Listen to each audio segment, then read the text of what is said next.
पछिल्लो 24 घण्टामा 4000 बढीमा कोरोना संक्रमण, 116 जनाको मृत्यु। राष्ट्रपति विद्यादेवी भण्डारीद्वारा बजेट सम्बन्धी 3वटा अध्यादेश जारी। कोरोना रोकथाम तथा नियन्त्रणका लागि 37 अर्ब 53 करोड बजेट विनियोजन। बढ्यो वृद्ध भत्ता, मासिक 4000 पुग्यो।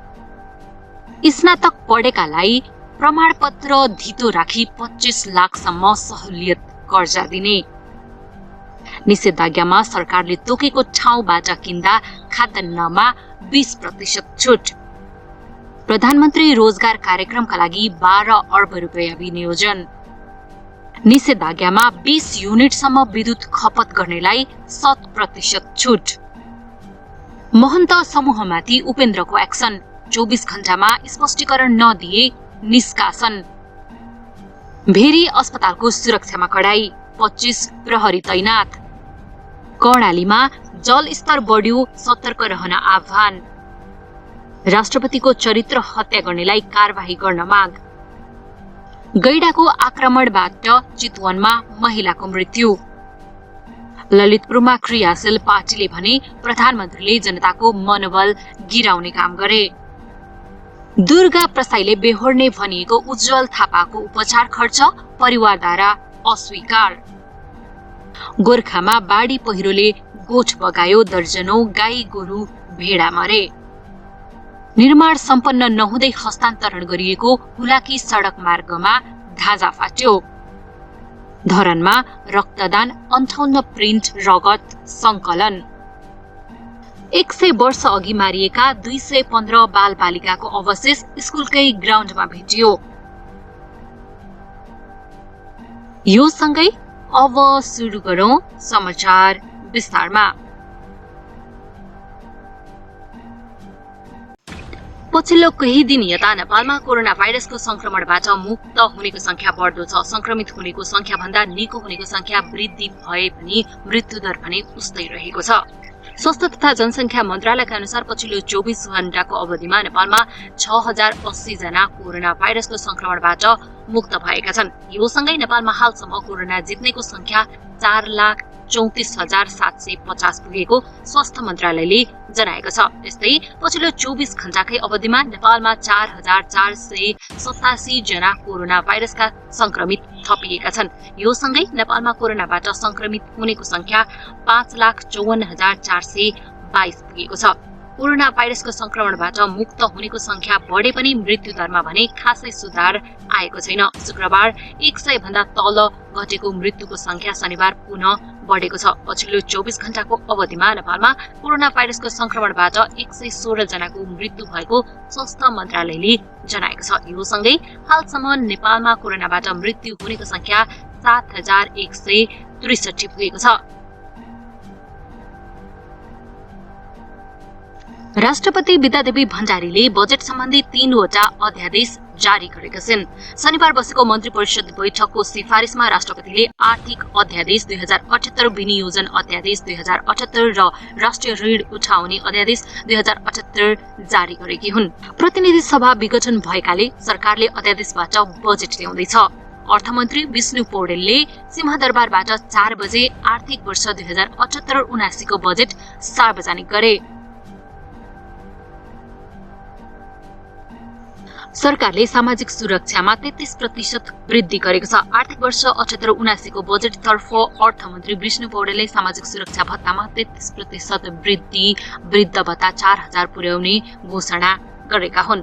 हाल ज्येष्ठ नागरिकहरूले मासिक 3000 भत्ता पाउँदै आएका थिए। सबै प्रकारका सामाजिक सुरक्षा भत्ता 33% वृद्धि गरिएको अर्थमन्त्री पौडेलले बताए। सामाजिक सुरक्षाका लागि 1 खर्ब रुपैयाँ विनियोजन गरिएको छ। अर्थमन्त्री विष्णु प्रसाद पौडेलले स्नातक तह उत्तीर्ण युवकलाई शैक्षिक प्रमाणपत्र धितो राखेर 25 लाख रुपैयाँसम्म सहुलियत कर्जा दिने घोषणा गरेका छन्। राष्ट्रपति विद्यादेवी भण्डारीबाट जारी अध्यादेशका आधारमा अर्थमन्त्री विष्णु प्रसाद पौडेलले सिंहदरबारबाट आर्थिक वर्ष 78-79 को आय व्यय वक्तव्य सार्वजनिक गर्दै 5% ब्याजमा कर्जा दिने बताएका छन्। निषेधाज्ञाको समयमा साल्ट ट्रेडिङ कर्पोरेसन र खाद व्यवस्था तथा व्यापार लिमिटेडबाट बिक्री हुने सामग्रीमा 20% छुट हुने भएको छ। अर्थमन्त्री विष्णु पौडेलले शनिबार बजेट प्रस्तुत गर्दै निषेधाज्ञाभरि यस्ता संस्थानबाट बिक्री हुने खाद्यान्नहरूमा 20% छुट हुने जानकारी दिए। घरायसी प्रयोजनका लागि 20 युनिटसम्म विद्युत महसुल 7% छुट र 150 युनिटसम्म 50% र 250 सम्म 30% छुट उपलब्ध गराउने पनि बजेटमा व्यवस्था गरिएको छ। बजेट प्रस्तुत गर्दै अर्थमन्त्री विष्णु पौडेलले प्रधानमन्त्री रोजगार कार्यक्रमका लागि 12 अर्ब रुपैयाँ विनियोजन गरिएको जानकारी दिए। प्रतिनिधि सभा विघटनपछि सरकारले यसपटक आगामी आर्थिक वर्षको बजेट अध्यादेश मार्फत ल्याएको हो। जनता समाजवादी पार्टीका अध्यक्ष उपेन्द्र यादवले पार्टीका अर्का अध्यक्ष महन्त ठाकुर सहितका 4 नेतालाई 24 घण्टे स्पष्टीकरण सोधेका छन्। अध्यक्ष यादवले ठाकुर सहित नेताहरू राजेन्द्र महतो, लक्ष्मणलाल कर्ण र सर्वेन्द्रनाथ शुक्लालाई 24 घण्टाभित्र स्पष्टीकरण बुझाउन भन्दै पत्र काटेका हुन्। पार्टी केन्द्रीय कार्यालयमा प्रमुख प्रशासन अधिकारीले काटेको पत्रमा तोकिएको समयभित्र स्पष्टीकरण नदिए राजनैतिक दल सम्बन्धी ऐन र पार्टीको विधान अनुसार कार्यवाही गरिने उल्लेख छ। यस्तो कार्यवाही पार्टीको निष्कासनसम्म हुन सक्ने पत्रमा उल्लेख छ। गत जेठ 8 मा बसेको यादव पक्षको कार्यकारिणी परिषदको बैठकले अध्यक्ष ठाकुर सहितका नेताहरू पार्टी हित विपरीत गएको भन्दै कार्यवाहीको नीति लिँदै आएको छ।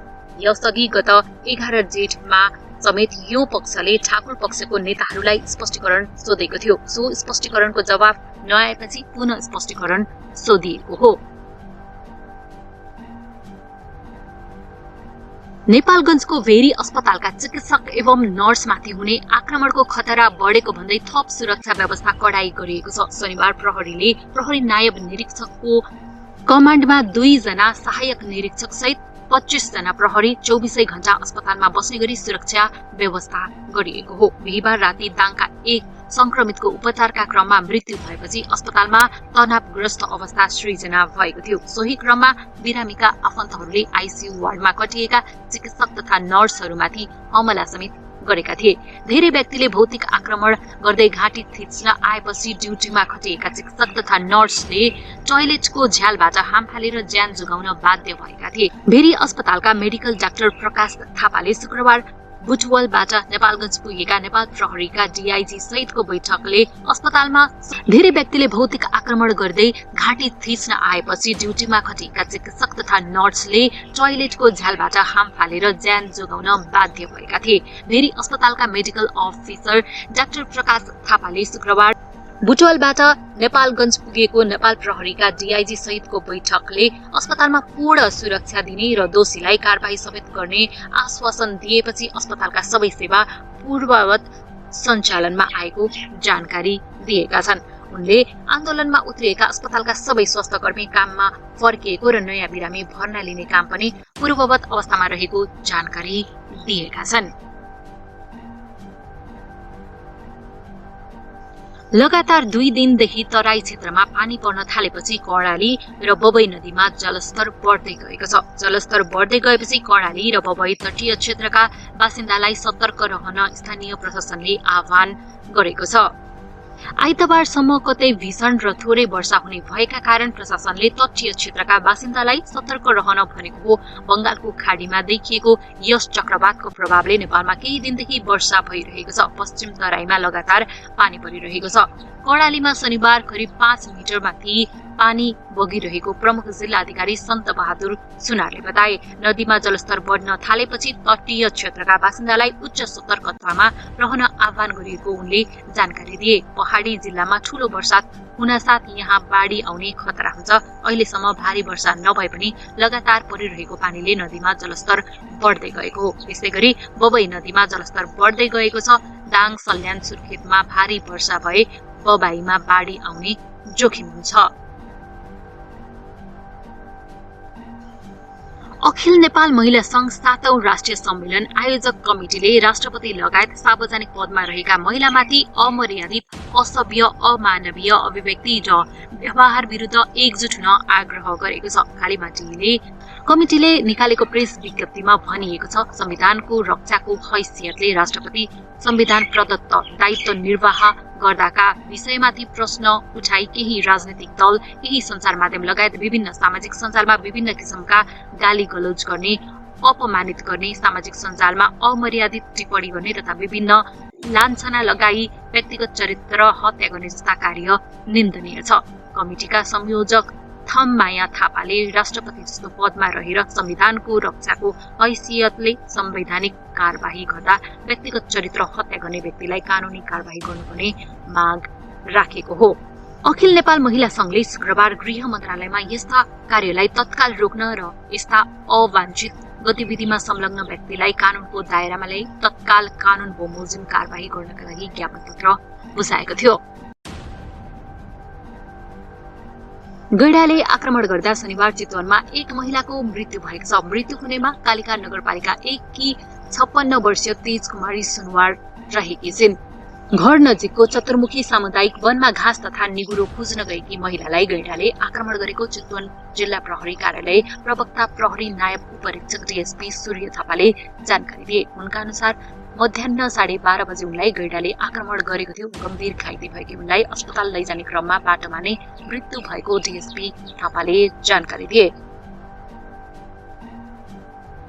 ललितपुर जिल्लामा क्रियाशील पार्टीले प्रतिनिधि सभा विघटन राष्ट्रघात भएको बताएका छन्। गणतन्त्र दिवसको अवसरमा एक विज्ञप्ति जारी गर्दै उनीहरूले प्रधानमन्त्रीको कदम लोकतान्त्रिक मूल्य मान्यता आदर्श र नैतिकता विपरीत भएको आरोप लगाएका छन्। विज्ञप्ति जारी गर्दै कांग्रेसका मदन बहादुर अमात्य नेकपा माओवादी ललितपुर जिल्लामा क्रियाशील पार्टीले प्रतिनिधि सभा विघटन राष्ट्रघात भएको बताएका छन्। गणतन्त्र दिवसको अवसरमा एक विज्ञप्ति जारी गर्दै उनीहरूले प्रधानमन्त्रीको कदम लोकतान्त्रिक मूल्य मान्यता आदर्श र नैतिकता विपरीत भएको आरोप लगाएका छन्। विज्ञप्ति जारी गर्दै कांग्रेसका मदन बहादुर अमात्य, नेकपा माओवादी केन्द्रका राजकाजी महर्जन, एमालेका हरिकृष्ण थापा मगर, जनमोर्चाका नील गोविन्द महर्जन, जसपाका पद्मलाल श्रेष्ठ र विवेकशील साझाका उज्जवल कृष्ण श्रेष्ठ रहेका छन्। महामारीको अवस्थामा चुनाव घोषणा गरेर नागरिकको मनोबल गिराउने काम भएको उनीहरूले बताएका छन्। अहिलेको अवस्थामा लोकतन्त्रवादी शक्तिहरू एक हुन जरुरी भएको विज्ञप्तिमा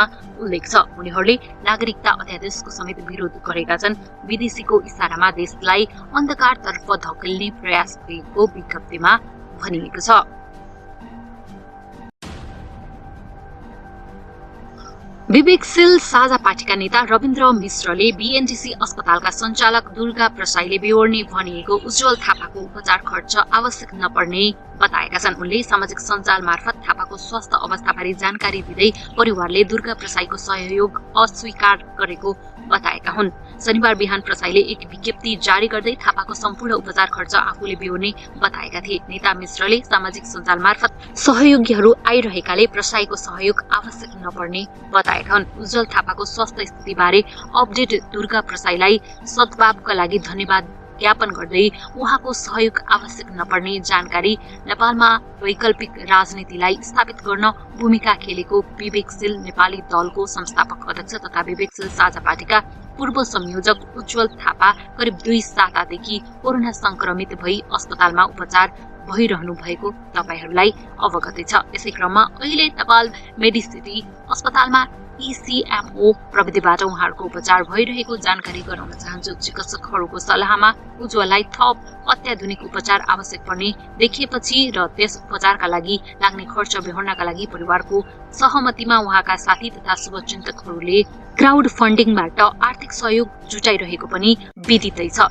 यस क्रममा हालसम्म गोफन्डमीमा खोलिएको खातामा अमेरिकी डलर 22,219 र नेपालमा बैंक खातामा करिब 26,50,000 जम्मा भएको छ।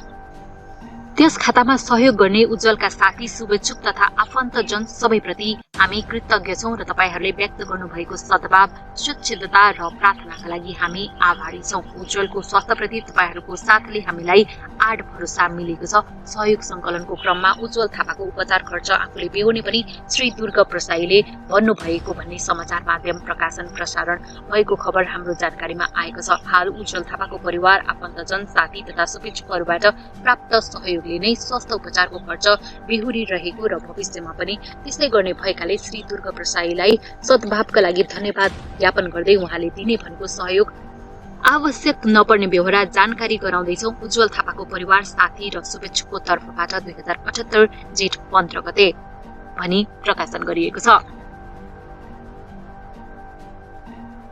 नेकपा माओवादी केन्द्रका अध्यक्ष पुष्पकमल दाहाल प्रचण्डले बाँकेको नेपालगञ्ज स्थित भेरी अस्पतालका स्वास्थ्यकर्मीमाथि आक्रमण गर्नेमाथि कारबाही गर्न माग गरेका छन्। भेरी अस्पतालका चिकित्सक र नर्सहरूमाथि भएको आक्रमणप्रति आपत्ति जनाउँदै उनले दोषीमाथि कारबाहीको माग गरेका हुन्। सामाजिक सञ्जाल फेसबुक मार्फत पूर्व प्रधानमन्त्री समेत रहेका प्रचण्डले चिकित्सक र नर्सहरूमाथि भएको कुटपिट जस्तो अमानवीय व्यवहारप्रति पार्टी समेतको गम्भीर ध्यानकर्षण भएको जनाएका छन्।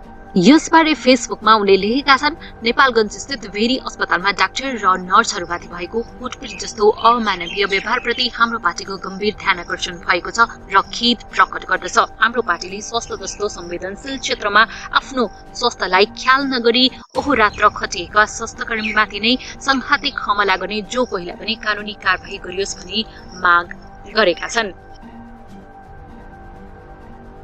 4 दिनदेखिको अविरल वर्षापछिको बाढी पहिरोले गोर्खामा गोठ बगाउँदा दर्जनौं भेडा गाई गोरु पुरेको छ।